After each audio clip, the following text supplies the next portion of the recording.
अस्सलामुअलैकुम जी, कैसे हैं आप सब। उम्मीद है कि आप सब ठीक ठाक होंगे, खैर खैरियत से होंगे। शुक्र अल्हम्दुलिल्लाह मैं भी बिल्कुल ठीक ठाक हूँ।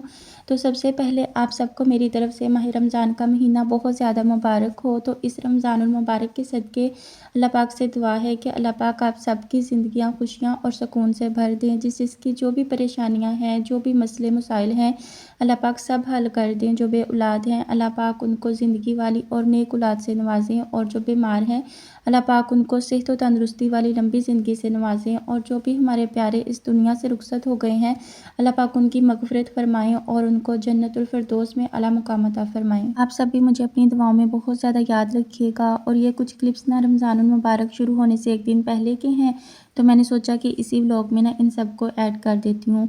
तो अभी नाश्ता बनाया है, नाश्ता करते हैं। और उससे पहले ना वॉक करके वापस आए तो बच्चों के लिए नाश्ता बनाया था, जो आपने पहले देखा है। उसके बाद फिर घर आई और घर आके इतने सारे बर्तन धोने वाले थे वो धोए हैं। रात को मेहमान आए थे, मेहमान तो रात को ही वापस चले गए थे। बर्तन ना फिर मैंने सुबह उठ के धोए हैं कि रात को ना फिर टाइम ही नहीं मिला। खाना बनाया, फिर उनके पास बैठे रहे और व्लॉग भी नहीं कुछ बना। तो फिर ना मैंने सुबह उठ के सारे वो बर्तन धोए हैं। फिर कुछ कपड़े धोने वाले थे, तो बर्तन धो के ना फिर मैंने नाश्ता बनाया, नाश्ता किया है। और कपड़े ना मैंने भिगो दिए थे कि जब तक नाश्ता बनाना और करना ना कपड़े भीगे रहेंगे तो फिर अच्छे से साफ़ हो जाएंगे। कपड़े धो के आई हूँ, अभी सफाई करने लगी हूँ। दोनों कमरों से अच्छे से सफाई कर लूँगी ताकि ना 2-4 दिन आसानी से निकल जाएं। तो आप लोग बताइए, आप लोगों का पहला रोज़ा कैसा गुजरा है। वैसे तो भूख प्यास का ना बिल्कुल भी पता नहीं चला। तो आप लोग बताइए कि आपके शहर में कैसा मौसम है और आपका रोज़ा कैसा गुजरा है। अच्छा, पता नहीं, मुझे लगता है या फिर आप भी बताइएगा कि जिस तरह पहले रमज़ानुल मुबारक में इतनी ज़्यादा रौनकें हुआ करती थी, चहल पहल हुआ करती थी ना, अब कुछ भी वैसा नहीं रहा। हम रोज़ा रख के सुबह गए हैं ना, नमाज़ पढ़ के फजर की नमाज़ पढ़ते ही ना हम चले गए थे वॉक करने। कहीं पता ही नहीं चल रहा था, किसी के घर से आवाज़ नहीं आ रही थी कि नहीं तो सहरी के टाइम पे ना इतनी चहल पहल हुआ करती थी, हर घर से आवाज़ें आ रही होती थी।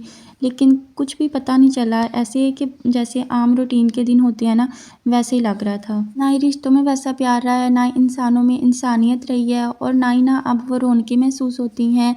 वरना पहले ना इतनी ज़्यादा मोहब्बतें बांटी जाती थी, एक दूसरे का इतना ज़्यादा ख्याल रखा जाता था। सहरी इफ्तारी में एक दूसरे की इतनी ज़्यादा फ़िक्र हुआ करती थी कि फ़लाँ घर में दूध दही नहीं है, उनको दूध दही देना है ताकि उनका रोज़ा भी ठंडा गुजरे। लेकिन अब तो एक घर में रहते हुए किसी को एक दूसरे की खबर तक नहीं है। हमारे हमसाए हुआ करते थे, हैं तो अभी भी, लेकिन ना अब तो दीवारें बहुत ज़्यादा बड़ी हो गई हैं।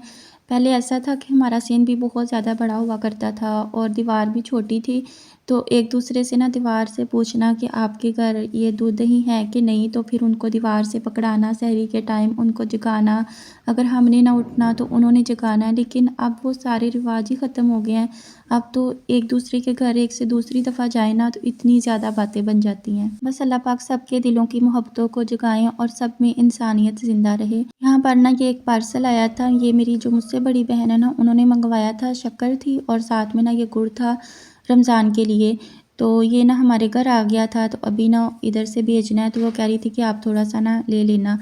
तो मैं तो यूज़ ही नहीं करती ना, जो मेरी साथ वाली बहन है वो भी डाइट पे हैं, तो वो उन्होंने बिल्कुल ही मीठा छोड़ा हुआ है। तो बस देखा था, लेकिन ना फिर निकाला नहीं है कि हमने जब यूज़ ही नहीं करना तो फिर निकालने का फ़ायदा क्या है।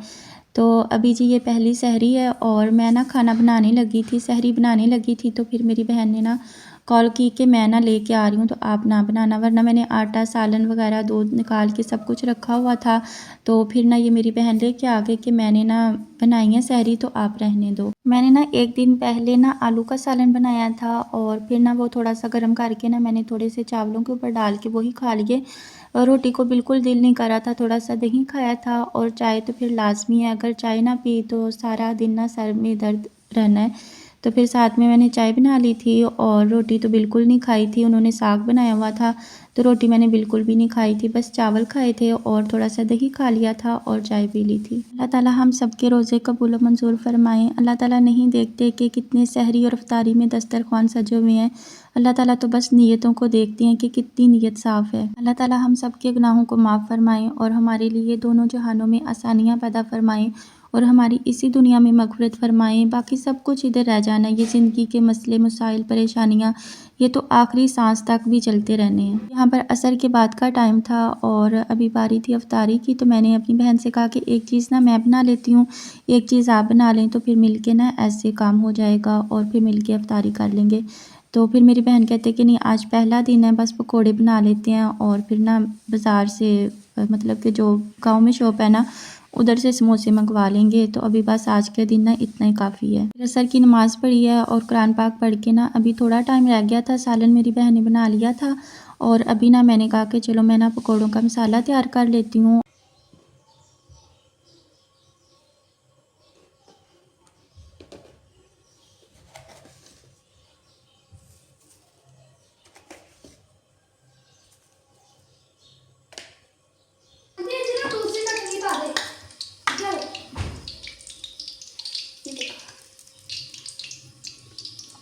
ये मम्मा ने बनाई है।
देखिए हमारे पकौड़े कितने वाइट वाइट बने हैं।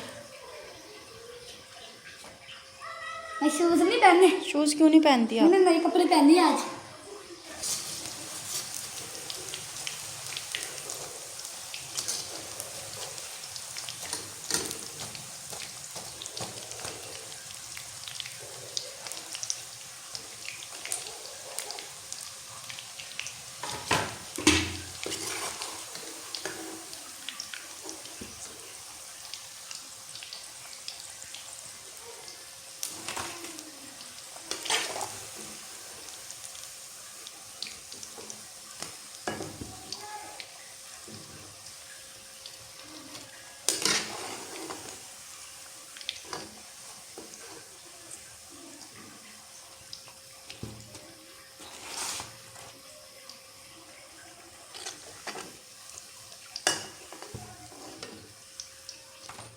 यहाँ पर हमारी सिंपल सी इफ्तारी तैयार हो गई थी। तो आप लोग बताइएगा आप लोगों ने इफ्तारी में क्या बनाया था। तो इसके साथ ही आज का व्लॉग ख़त्म करते हैं। अपनी दुआओं में लाज़मी याद रखिएगा, अपना बहुत सारा ख्याल रखिएगा। इंशाल्लाह ज़िंदगी रही तो फिर मिलेंगे। अल्लाह हाफ़िज़।